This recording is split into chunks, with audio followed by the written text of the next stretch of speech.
Hello friends, this is रुपया अंसारी। स्वागत है आपका आपके अपने यूट्यूब चैनल आर के ऑफिशियल पर। तो मैंने आपका प्रीवियस वीडियो में एक टॉपिक कंप्लीट किया हुआ था। आज मैं आपको एक नए टॉपिक से अवगत कराती हूँ जो आपके एग्जाम के पर्पज़ से बहुत ही इंपॉर्टेंट है। और एग्जाम के पर्पज़ से क्या इंपॉर्टेंट है, हमारे दैनिक जीवन से भी बहुत इंपॉर्टेंट है। वो टॉपिक है हमारा ICT, information and communication technology. Information and communication technology।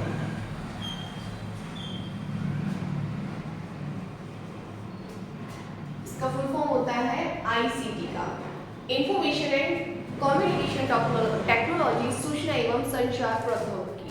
तो होता क्या है सूचना एवं संचार प्रौद्योगिकी? ICT का हमारे दैनिक जीवन में कितना यूज है बेटा? हम आपके साथ कनेक्ट हो रहे हैं ICT की ही देन है। हम कह सकते हो किसी तथ्य या सूचना को जिस तरह हमने जाना उसी रूप में हम जब आगे पहुंचा देते हैं तो वो कहलाता है हमारा ICT।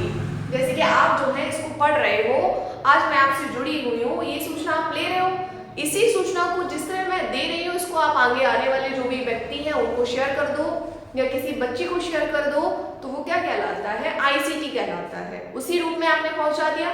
हम कह सकते हो जो मैंने आपको प्रिंट में ओरली बोलकर चीजें दे रही हूँ, यही सेम टू सेम आपको नहीं बोलना पड़ेगा। जो चीजें आपके पास अवेलेबल है, उपस्थित है, उन्हीं चीजों को जब आप दूसरों तक पहुंचा देते हो तो वो कहलाता है हमारा ICT। ठीक है, इंफॉर्मेशन एंड कम्युनिकेशन टेक्नोलॉजी, सूचना एवं संचार प्रौद्योगिकी। जैसे कि आजकल आप देख रहे हो कि हम आपसे जुड़ पा रहे हैं किसके माध्यम से? फोन के माध्यम से। हम कह सकते हो आपको डिस्टेंस एजुकेशन के माध्यम से। आप जो है आज जो भी चीजें आपकी बुक्स अवेलेबल नहीं है तो आप बुक्स जो है मोबाइल पर आसानी से देख सकते हो चीजों को। आपके पास बुक्स अवेलेबल नहीं है तो कह सकते हो कुछ साइट्स बना दी गई है जिसमें ई बुक्स एक ऑप्शन दिया गया है, आप आसानी से उन बुक्स को पढ़ सकते हो। आपको पैसा खर्च करने की भी जरूरत नहीं है। आपको कंप्यूटर जैसे साधन उपलब्ध कराया गया है कि आप जो है चीजों को खोज कर स्वयं पढ़ सके। आपको ऑडियो, वीडियो, पिक्चर्स के माध्यम से चीजें आप तक, जिस तरह जैसे कि आप कभी घूमने जाते हो किसी इन्वायरमेंट में, बहुत अच्छी घूमने गए चीजें, पहले क्या था, पहले लोग जो है दूर दराज घूमने जाते थे, सिर्फ एक्सपीरियंस लेके आते थे कि बेटा वहां ऐसा हुआ करता था, मेरे टाइम में ऐसा हुआ करता था। तो ICT का यूज नहीं था तो हमें क्या पता कि कैसा हुआ करता था, वो तो लोग हमें बताते हैं तो पता चलता है। लेकिन आज क्या है, आज जो हम चीज देख रहे हैं हम बच्चों के लिए कलेक्ट करके रख सकते हैं मोबाइल के माध्यम से, पिक्चर्स के माध्यम से।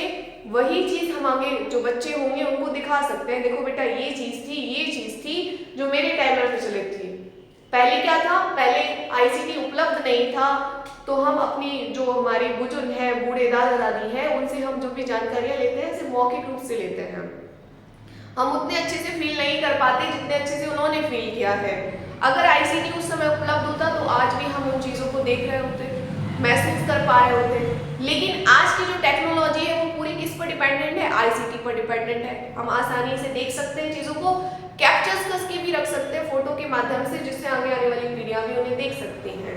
तो वही क्या है हमारा ICT कहलाता है। आप जो भी चीजें पढ़ रहे हो ये आपके मोबाइल में कैप्चर है, आप जो भी व्यक्ति को दोगे आप आसानी से शेयर कर सकते हो, इसके लिए आपको कोई मेहनत करने की भी जरूरत नहीं है। अब ये देखते हैं एग्जाम में ICT, सबसे पहले ये देखो बेटा कि होता क्या, कौन कौन से जो एग्जांपल्स है, मैं आपको ऑथेंटिक चीजें देती हूँ बेटा। ऐसी वैसी चीजों से कोई लेना देना नहीं होता है कि मैं फालतू की चीजें आपके टॉपिक में ऐड करती जाऊं और आपका टाइम वेस्ट करती जाऊं। ये टाइम वेस्ट करने का नहीं है, ये टाइम है उसको किस तरह हम यूटिलाइज कर सके, किस तरह हम यूज कर सके। तो वही आपके लिए ऑथेंटिक चीजें लेकर आती हूँ जिससे आपका एग्जाम बहुत अच्छे से निकल सके और आप ज्यादा से ज्यादा नंबर्स को गेन कर सके। ठीक है, चलिए अब देखते हैं कि एग्जाम्पल्स क्या होते हैं आपके ICT के, क्या क्या चीजें आपके ICT पे डिपेंड होती हैं, कौन कौन सी चीजें ICT में आती हैं। सबसे पहले तो हम ये देख लेते हैं टीवी, हमारा टेलीविजन, जिसके माध्यम से जो भी सूचनाएं हैं वो हम तक पहुंच रही है। दूर दराज में, दूर देशों में क्या हो रहा है वो जानकारी हमें टेलीविजन दे रहा है। हम वहां जा नहीं सकते हैं लेकिन वहां की जो भी जानकारियां हैं वो हम तक पहुंच रही है, किसके माध्यम से? टीवी के माध्यम से, दूरदर्शन के माध्यम से। दूसरा आप कह सकते हैं एग्जाम्पल रेडियो, रेडियो से सुनकर हम चीजों को गेन कर सकते हैं। अगर देख नहीं सक रहे हैं तो हमारी जो चीजें हैं वो वहाँ पर क्या हो रहा है, किस तरह की जानकारियाँ हैं। पहले तो लोग जो है चिट्ठी वगैरह जाया करती थी तो लोग जाते थे देने के लिए, डाकिया जाता था। पहले तो कबूतर चला करते थे तो कबूतर जाते थे चिट्ठी देने के लिए। आज क्या है, कुछ भी मेरे साथ सूचना कह सकते हो घटना घटित हुई तो वो जानकारी हम मोबाइल के माध्यम से दूसरों तक पहुंचा सकते हैं, तुरंत कॉल कर सकते हैं कि मेरे साथ ये घटना घटित हुई। रेडियो से कहीं किसी दूर जगह पर कोई इंसिडेंट हो जाता था तो वर्षों बाद सुनने को मिलता था कि वहाँ इस तरह हुआ है, जब लोग आते थे। लेकिन आज क्या है, रेडियो के माध्यम से हम दूर दूर देशों में, हमारे आसपास के क्षेत्रों में जो भी खबरें चल रही हैं वो आसानी से हम सुन सकते हैं घर बैठकर। तो हमारा एग्जाम्पल है रेडियो। कह सकते हैं कंप्यूटर, तरह तरह की सूचनाएं हमें मिलती रहती हैं कंप्यूटर के माध्यम से, नई नई चीजों का आविष्कार कर रहे हैं। और हम कह सकते हैं multimedia, multimedia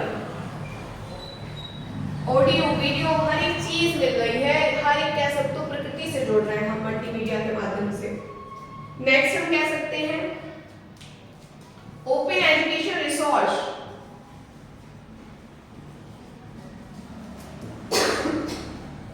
sorry open education resource. बेटा ये क्या होता है open education resource? Open education resource का मतलब है OER का मतलब है कि डिस्टेंस एजुकेशन। आप जो है बुक्सों में बंधे नहीं हो कि बेटा आपके पास एक ही बुक्स है आप उसी से पढ़ सको, क्योंकि इतना टाइम नहीं होता, इतना मनी नहीं होती हर बच्चे के पास कि वो 10 बुक्स को कलेक्ट कर सके। तो आपके पास एक ऑप्शन दिया गया कि आप जो है ओपन एजुकेशन रिसोर्स से जुड़िए। आप एक तरह की बुक नहीं, आप 10 तरह की बुक्स को पढ़िए। आप YouTube से देखिए, आप ई-बुक्स डाउनलोड कीजिए। अब आपके पास कोई कमी नहीं है सूचनाओं को एकत्रित करने की, तो वो कहलाता है हमारा open education resource. Like as YouTube, हम आपसे यूट्यूब के माध्यम से जुड़े हुए हैं। हम आपको एक चीज नहीं 10 चीजें दे रहे हैं और बहुत सारे टीचर्स आपके साथ जुड़े हुए हैं। तो आप एक तरह से नहीं ले रहे हो, आप हजारों तरीके से अपनी ज्ञान को बढ़ा रहे हो, अपनी जानकारी को बढ़ा रहे हो। तो वो कहलाएंगे हमारे ओपन एजुकेशन रिसोर्स। ठीक है। और हम कह सकते हैं ई बुक्स, हम कह सकते हैं ई चैट्स, ईमेल, ये सब हमारे क्या है, ये ICT के माध्यम से हमारे कह सकते हो इनको सरल बनाया है। हमारे पास एक बुक्स नहीं थी, हमने कह सकते हो NCERT डाला, NCERT बुक्स, और तुरंत ऐप खुल के आ गया, उस पर मुझे सारी NCERT बुक्स मिल गई। मैंने SCERT ऐप डाला, मुझे सारी SCERT की बुक मिल गई। तो ये कह सकते हो ई बुक्स के माध्यम से हमें पहले खरीदने जाना पड़ता था शॉप पर, आज वो चीजें हमें ऑनलाइन अवेलेबल हैं ICT के माध्यम से। ई बुक्स, ई चैट्स, आज हम बैठकर इलेक्ट्रॉनिक चैट्स करते हैं, लोगों से अपनी बातचीत शेयर करते हैं, अपने विचारों को पहुंचाते हैं। पहले हमें चिट्ठी में लिखकर महीनों इंतजार करना पड़ता था कि लोग हमारे पास जवाब कब आएगा मेरे पास जो मेरी सूचना गई हुई है। आज हम मिनट भी नहीं लगता और अपनी सूचना को शेयर कर देते हैं, मिनट क्या सेकंड भी नहीं लगता है कि लोग जो है इतनी जल्दी जुड़ जाते हैं। ई चैट्स, ईमेल के माध्यम से हम लोग मेल कर कर अपने पत्रों को भेजते हैं, पहले कबूतर जाया करते थे। ठीक, तो इस तरह ICT ने हमारे जीवन को क्या कर दिया, आसान कर दिया है। अगर बेटा आपसे क्वेश्चन पूछे कि ICT का यूज कहाँ कहाँ पर होता है, इसके उपयोग बताइए, तो पहला तो दैनिक जीवन में पंखा यूज कर रहे हैं, पहले क्या था, पहले नहीं था ये।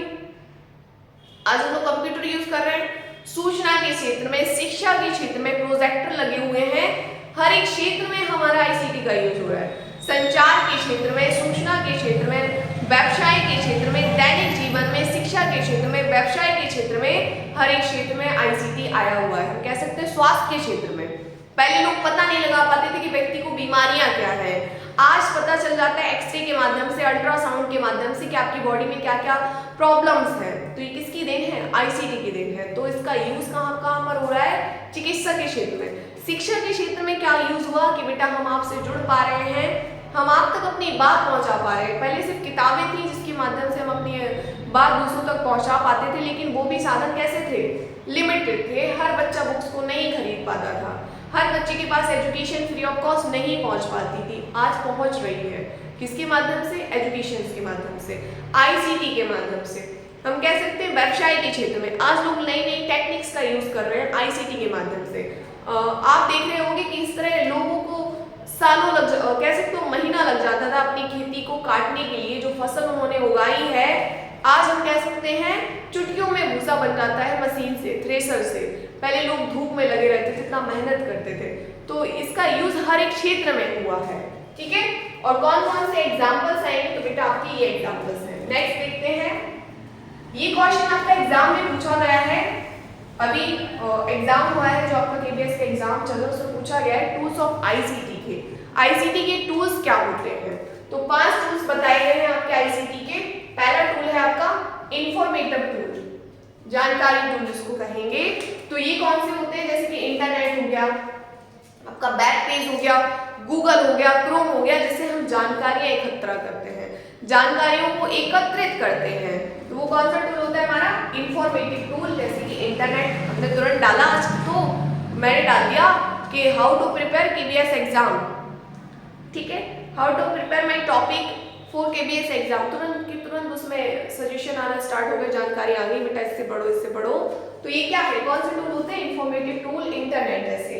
दूसरा होता है हमारा कंस्ट्रक्टिव टूल, जिसमें हम कह सकते हो अपनी जानकारियों को बढ़ा सकते हैं, बना सकते हैं, जैसे कि एमएस वर्ड और माइक्रोसॉफ्ट। हमें कोई चीज बनानी है, डाटा को इकट्ठा करके रखना है, तो हम कौन से टूल्स में रखेंगे, तो वो कहलाते हैं हमारे एमएस वर्ड, माइक्रोसॉफ्ट। कि हमने कौन कौन सी चीजें ली, कौन कौन सी चीजों को कह सकते हो हमने जो विकिपीडिया बनाया है, हम कह सकते हैं पीडीएफ वगैरह बनाई, तो हम किस पे बना रहे हैं, एमएस वर्ड, कंस्ट्रक्टिव टूल कहलाएंगे। कम्युनिकेटिव टूल जो बातचीत करने के लिए यूज होते हैं, जैसे कि हमारा एसएमएस, ईमेल जो होता है, उसमें हम अपनी जानकारियां भेज सकते हैं, ले सकते हैं, एसएमएस के माध्यम से हम अपनी जानकारियां दे सकते हैं, तो वो कहलाते हैं हमारे कम्युनिकेटिव टूल। सिचुएटिव टूल क्या होते हैं, जो हम कह सकते हैं सूचनाओं को व्यवस्थित करने वाला, वो होता है सीडी रोम, ठीक है।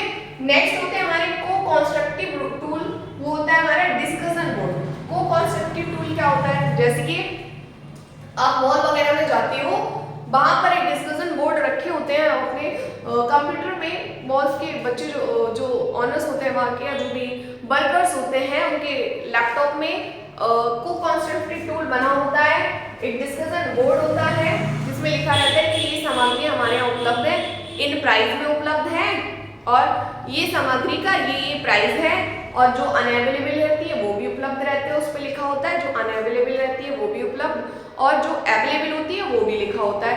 तो वो डिस्कशन बोर्ड वो कहलाते हैं हमारे को कंस्ट्रक्टिव टूल। वो जल्दी से अपना गन लगाते हैं और बता देते हैं कि ये सामान इतने का है, तो वो कहलाता है हमारा को कंस्ट्रक्टिव टूल। तो इस तरह से 5 टूल होते हैं आपके आईसीटी के। कितने टूल, पहला तो इंफॉर्मेटिव टूल, इसमें जानकारियां मिलती हैं, दूसरा कंस्ट्रक्टिव टूल, जिससे हम अपना कह सकते हो जो डाटा जो है वो बना करके कंप्यूटर में रख सकते हैं। कम्युनिकेटिव टूल, जिससे हम बातचीत करते हैं, जैसे कि हमारा व्हाट्सएप हुआ, एसएमएस हुआ, ईमेल हुआ। सिचुएटिव टूल, जिसमें हम सूचनाओं को व्यवस्थित रख सकते हैं, कंप्यूटर व्यवस्थित रख सकते हैं, सीडी रोम।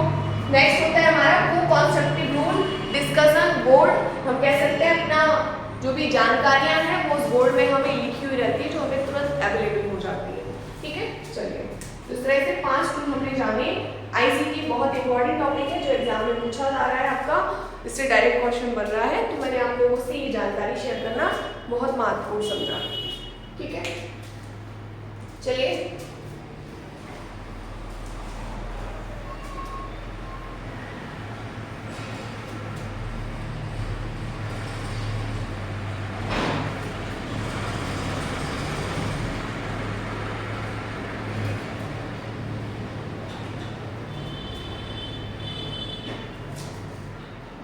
अब हम देखते हैं बेटा, बीएस ब्लूम की टैक्सोनॉमी देखनी थी।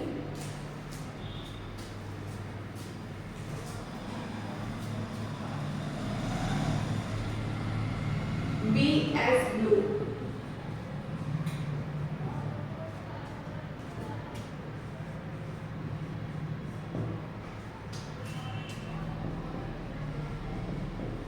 इन्होंने शैक्षिक उद्देश्यों का वर्गीकरण किया है।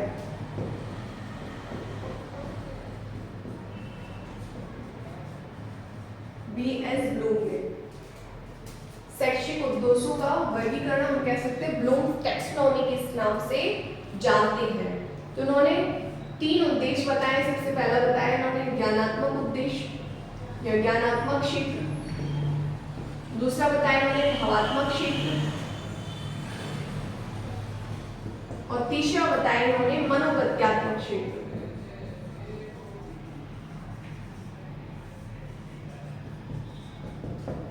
ज्ञानात्मक को हम कह सकते हैं कॉग्निटिव डोमेन।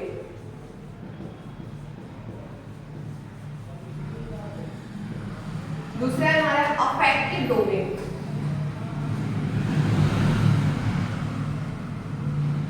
और तीसरा है हमारा साइकोमोटर डोमेन।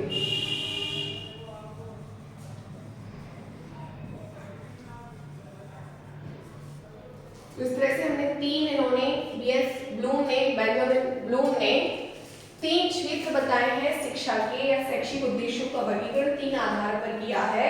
एक कॉग्निटिव डोमेन, सबसे पहले बच्चे का मस्तिष्क विकसित करो, सबसे पहला उद्देश्य होना चाहिए जो हम कह सकते हैं हेड से रिलेटेड होता है।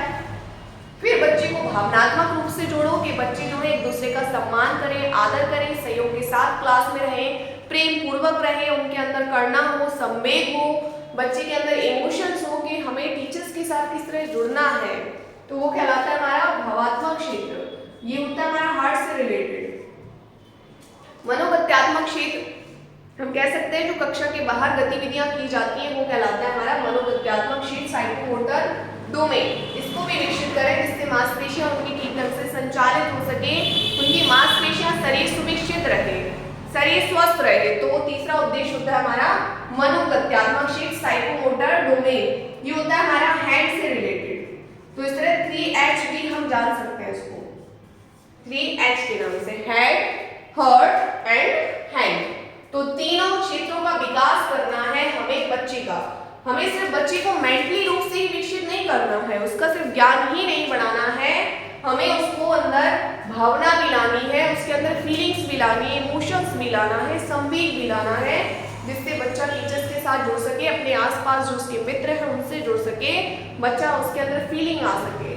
तो भावात्मक, मनोगत्यात्मक उसकी मांसपेशियां भी विकसित हो सके। वो ऐसा नहीं कि सिर्फ पढ़ने में बहुत अच्छा है लेकिन वो भाग ले तो भैया उसमें कोई कंपटीशन नहीं कर पाता है, बच्चा कोई खेल वेल में भाग नहीं लेता, वो डरता है। तो उसे हर एक क्षेत्र में विकसित करना है, तो वो कहलाएगा मनोगत्यात्मक क्षेत्र, साइकोमोटर डोमेन। तो इस तरह ये 3S से रिलेटेड होता है। अब देखते हैं हम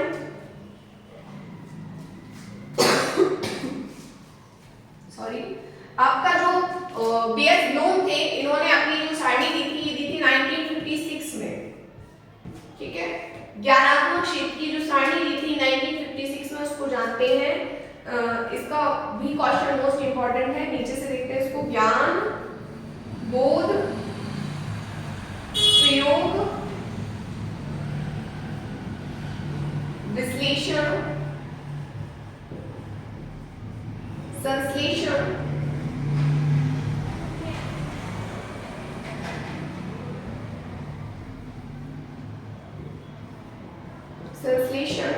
और छठवां है मूल्यांकन। ठीक, इन्होंने 6 चरण बताए थे। किसने? बीएस ब्लूम ने। ज्ञानात्मक क्षेत्र के मोस्ट इंपॉर्टेंट है ये बेटा आपके एग्जाम के लिए कि बीएस ब्लूम ने शैक्षिक उद्देश्यों का वर्गीकरण कितने आधार पर किया था? तो 3 आधार पर, ज्ञानात्मक, भावात्मक एंड मनोगत्यात्मक। ज्ञानात्मक जो उद्देश्य उसके कितने चरण बताए हैं? ज्ञानात्मक क्षेत्र के इन्होंने कितने चरण बताए हैं? इन्होंने 6 चरण बताए। ज्ञान, बोध, प्रयोग, विश्लेषण, संश्लेषण, मूल्यांकन। ये जो नीचे के होते हैं ये निम्न स्तर के होते हैं और जो ऊपर के 3 होते हैं वो कहलाते हैं हमारे उच्च स्तर के। क्वेश्चन बेटा मोस्ट इंपॉर्टेंट है, पूछ ले कि बीएस ब्लूम के अनुसार सबसे निम्न स्तर का सोपान तो ज्ञान और सबसे उच्च स्तर का तो मूल्यांकन। ऊपर के 3 उच्च स्तर के और नीचे के 3 निम्न स्तर के होते हैं। ज्ञान सबसे पहले, जैसे कि आपको ज्ञान है कि ये लिखने के काम आता है, सबसे पहले आपने जानकारी ली कि मार्कर है कि किसके काम आता है, तो ये लिखने के काम आता है, ठीक है। अब आपने बोध, अंडरस्टैंडिंग बनाई, सिर्फ आपको इतना पता था कि मैं इससे लिख रही हूँ, ये लिखने के काम आता है। अब आपने इसके बारे में क्या बताई? अंडरस्टैंडिंग बनाई कि इसका यूज कैसे किया जाता है, क्या ये बोर्ड पे ही यूज होता है या इसका यूज हम कॉपी में भी कर सकते हैं, इसके बारे में आपने क्या बनाई? समझ बनाई। उसके बाद फिर आपने क्या किया? इसका प्रयोग किया, प्रयोग करके देखा कि ये जो है चलता कैसे है। सिर्फ आपको पता था, दूर से देखा था आपने कि इसका काम सिर्फ लिखने के लिए होता है, तो आपके क्या है ज्ञान अंडरस्टैंडिंग बनाई कि सिर्फ लिखने के काम आता है या फिर उसको बोर्ड पे भी लिख सकते हैं, कॉपी पे भी लिख सकते हैं, तो वो कहलाएगा बोध। अब आपने क्या किया, इसको प्रयोग करके देखा कि इसको प्रयोग करके देखना है कि ये इसका कह सकते हो यूज कैसे होता है, किस कलर के होते हैं, आपने यूज किया इसको, तो वो कहलाएगा हमारा प्रयोग। अब आपने विश्लेषण करके देखा कि ये मार्कर तो सिर्फ बोर्ड पे यूज होता है, ये कॉपी पे यूज नहीं होता है, लेकिन ये मार्कर जो है वो हम कह सकते हैं ये इसके लिखने के बहुत अच्छे काम आता है, ये साफ साफ विजिबिलिटी देता है, चौक इतनी अच्छी विजिबिलिटी नहीं देता है। तो आपने विश्लेषण करा कि इससे हाथ भी इतने गंदे नहीं होते, डस्ट भी नहीं उड़ती है और ये आसानी से इजीली से रब भी हो जाता है, साफ भी हो जाता है, तो आपने इसका विश्लेषण किया। संश्लेषण करके देखा कि भैया ऑल ओवर ये चीज अच्छी है कि इसको तुरंत साफ करो, साफ हो जाता है, ऑल ओवर हम कहेंगे बेस्ट है। लास्ट में हमने मूल्यांकन निकाला कि बेटा ये चीज तो बहुत अच्छी है लेकिन हाथ जो थोड़े काले हो जाते हैं, तो आपका मूल्यांकन क्या हुआ 50-50% रहा कि थोड़ा अच्छा है थोड़ा बुरा भी है, तो मूल्यांकन कर दिया। तो इस तरह हमने ज्ञानात्मक क्षेत्र के 6 चरण बताए हैं किसने, बीएस ब्लूम ने। पहला किसी भी विषय वस्तु के बारे में ज्ञान लो नॉर्मली, फिर उसके बारे में अंडरस्टैंडिंग बनाओ, फिर उसका यूज करके देखो, फिर उसको विश्लेषण करके देखो कि इसका यूज किन किन क्षेत्रों में किया जा सकता है, फिर आपने संश्लेषण करके देखा कि ऑल ओवर ये अच्छा है या बुरा है, फिर आपने मूल्यांकन कर दिया कि अच्छी है चीज, सक्सेसफुल है, तो मूल्यांकन। तो सबसे उच्च स्तर का चरण क्या होता है, मूल्यांकन, सबसे निम्न स्तर का ज्ञान। ठीक है, तो ये जो चरण दिया था इन्होंने ये स्टेप बताए थे 6, ये बताए थे 1956 में। अब इनकी संशोधित सारणी आई 2006 में, सॉरी 2001 में इनकी संशोधित सारणी आई, उसमें इन्होंने बदलाव किया, ज्ञान, बोध, प्रयोग, विश्लेषण, मूल्यांकन और संश्लेषण, इन्होंने संशोधित किया इसको। जो 3 ऊपर के थे ये उच्च स्तर के ही हैं और जो नीचे के 3 हैं ये निम्न स्तर के हैं। ठीक, बट संश्लेषण को 6वें नंबर पर रखा है और मूल्यांकन को 5वें नंबर पर रखा है। इन्होंने बोला कि पहले मूल्यांकन करके देखो कि अच्छी है चीज बुरी है, बाद में एक शब्द पर आएंगे वो कहलाएगा संश्लेषण, कि ऑल ओवर चीज क्या है, अच्छी है। तो इनका संशोधन जो कह सकते हो सारणी आई, वो आई थी कब, 2001 में। अगर क्वेश्चन कर दे कि बीएस ब्लूम के अनुसार सबसे संशोधित सारणी के अनुसार, बीएस ब्लूम की संशोधित सारणी के अनुसार सबसे उच्च स्तर का सोपान, तो मूल्यांकन नहीं होगा बेटा, क्या होगा, संश्लेषण होगा। मूल्यांकन ऑप्शन गलत हो जाएगा, तो संशोधित सारणी में देख लेना। बस इन्होंने अपनी सारणी में ये बदलाव किया था 2001 में। ये क्वेश्चन मोस्ट इंपॉर्टेंट है आपके इनके चरण का। चलिए, आपको अगर वीडियो अच्छा लगा हो तो इसे लाइक करें, शेयर करें और सब्सक्राइब करें। Thank you.